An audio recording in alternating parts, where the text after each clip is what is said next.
आज हम जिस टॉपिक पे बात करेंगे वो है बुखार का सिरप और इनका गलत इस्तेमाल। वो किस तरह हम इसके गलत इस्तेमाल को रोक सकते हैं और इनका गलत इस्तेमाल होता क्यों है, इनका क्या साइड इफ़ेक्ट होता है और इससे हम किस तरह बच सकते हैं, इसके ऊपर आज हम डिटेल से बात करेंगे। बिस्मिल्लाहिर्रहमानिर्रहीम। शुरू करते हैं अल्लाह के पाक नाम से जो नहायत मेहरबान और रहम करने वाला है। मेरा नाम डॉक्टर उमैर है, मैं एक डॉक्टर फार्मासिस्ट हूँ। आज हम जिस टॉपिक पे बात करेंगे, आजकल जो हमारी माएँ हैं, बहनें हैं, बच्चों को बुखार हुआ है जी, पैनाडोल, ब्रूफन, ब्लूडोल कोई भी है जी, वो बेधड़क देना शुरू कर देती हैं। वो ये नहीं देखती कि टेम्परेचर हुआ है हल्का सा, बस इसको बुखार दे दो। जो बुखार को कम करने के लिए फ़ौरन ये देते रहो, बस कम हो गया फिर दे दो, फिर कम हो गया, 2-4 दिन ऐसे ही हम उसको कैरी ऑन रखते हैं। लेकिन ये हमारी जो सेल्फ़ मेडिकेशन है ये बच्चों के लिए बहुत नुकसानदेह होती है। उसकी वजह क्या है?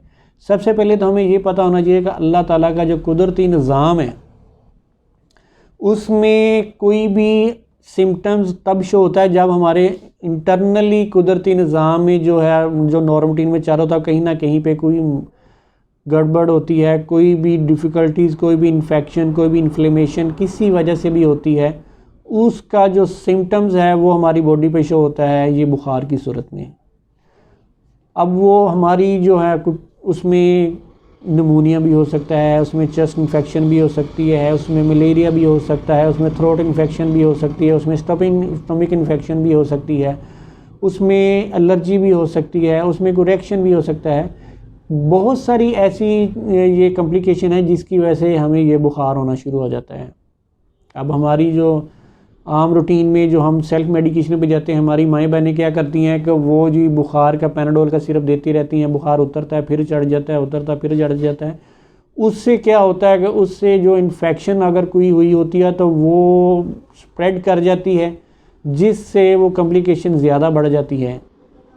सबसे पहले तो अगर खुदा न खास्ता अगर आपके बच्चों को बुखार होता है तो वक्ती तौर पे अगर आपके पास कोई ऐसी रिसोर्स नहीं है कि आप अपने डॉक्टर को कंसल्ट कर सकें तो 1-2 टाइम के लिए आप पैनाडोल दे सकती हैं। अब इसमें ये नहीं है कि हमने जनाब पैनाडोल और रखा हुआ है या ब्रूफन रखा हुआ है, हमने बुखार हुआ है तो बस वही 2-4 दिन देते रहते हैं बुखार, क्योंकि जब तक उसकी वो सिम्टम्स का पता नहीं चलेगा, जब तक जो सिम्टम्स के वो कॉज का पता नहीं चलेगा जिस वजह से वो हो रहा है, अगर वो bacterial chest infection, bacterial infection की वजह से हो रही है, उसको प्रॉपर कम्बिनेशन में एंटीबायोटिक का इस्तेमाल और बाकी जो उसमें पैरामीटर्स को डिटेल से डिस्कस करके अगर वो मेडिसिन प्रॉपर नहीं दी जाएगी तो वो बार बार उसी पर रिपीट होता रहेगा। क्योंकि प्रॉपर उसकी कॉज, उसकी वो अगर एंटी मलेरियल मेडिसिन की ज़रूरत है, मलेरिया की वजह से हो रहा है, तो सिंपल पैनाडोल या ब्रूफन से नहीं होगा। ये मैं समझाने की कोशिश कर रहा हूँ मेरी भाई बहनें कि अगर खुदा न खासा आपको बच्चों को बुखार होता है या ऐसा कोई मसला होता है तो हम इसी के ऊपर नहीं लगे रहना कि हमने पैनाडोल और ब्रूफन 2-2, 3-3 दिन हमने देते रहना है।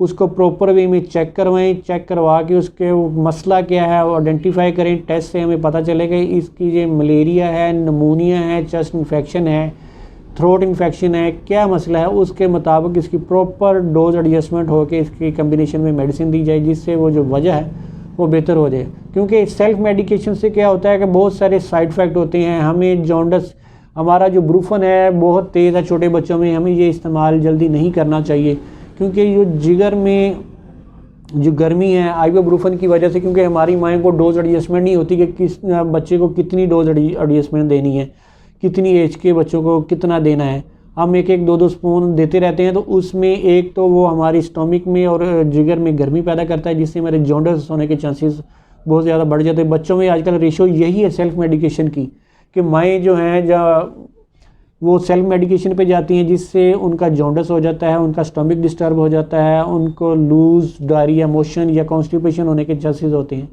इसलिए ये साइड इफ़ेक्ट से बचने के लिए आप प्रॉपर मेडिकेशन करें। और इसकी प्रिकॉशन क्या है, अगर खुदा न खास्ता आपको कोई भी ऐसी कोई कॉम्प्लिकेशन होती है आप एक आधा टाइम के लिए दे सकती हैं और इसको आप प्रॉपर वे से, आजकल जो क्योंकि इन्फेक्शन के वेरिएंट बहुत ज़्यादा हो रहे हैं तो उसको अपनी सेल्फ मेडिकेशन पे ना लेके जाएं, प्रॉपर डायग्नोज करें, उसके मुताबिक कम्बिनेशन में मेडिसिन दें। उम्मीद करता हूँ आपको ये बार मेरा टॉपिक अच्छा लगा होगा कि हमने सेल्फ मेडिकेशन नहीं करनी। सेल्फ मेडिकेशन का मतलब है कि हम बच्चों की बहुत सारी बात दफ़ा ऐसी कॉम्प्लिकेशन हो जाती है कि निमोनिया ऐसा बिगड़ जाता है, चेस्ट इन्फेक्शन ऐसी बिगड़ जाती है कि वो जानलेवा भी हो सकती है। क्योंकि अगर कोई भी ऐसी बीमारी हो, अगर हम उसको जल्दी उसको पकड़ लें तो उसको कवर कर सकते हैं, अगर वो बढ़ जाए तो फिर वो बहुत ज़्यादा कॉम्प्लिकेशन कॉज करती है। इंशाल्लाह आपको मेरी इस टॉपिक की समझ आएगी। अगर कोई इसमें कोई ऐसी कोई आप वीडियो के मतलब कोई क्वेश्चन करना चाहते हो तो कमेंट सेक्शन में जाके मेंशन करें। अपने जितने भी दोस्त बाब हैं उनमें वीडियो शेयर करें। किसी एक बंदे का अगर 1% भी एक वीडियो से फ़ायदा हो जाता है तो वही हमारे लिए सदका जारिया होगा। आने वाली इन्फॉर्मेटिव वीडियो तक आपसे इजाज़त चाहूँगा। अल्लाह हाफिज़।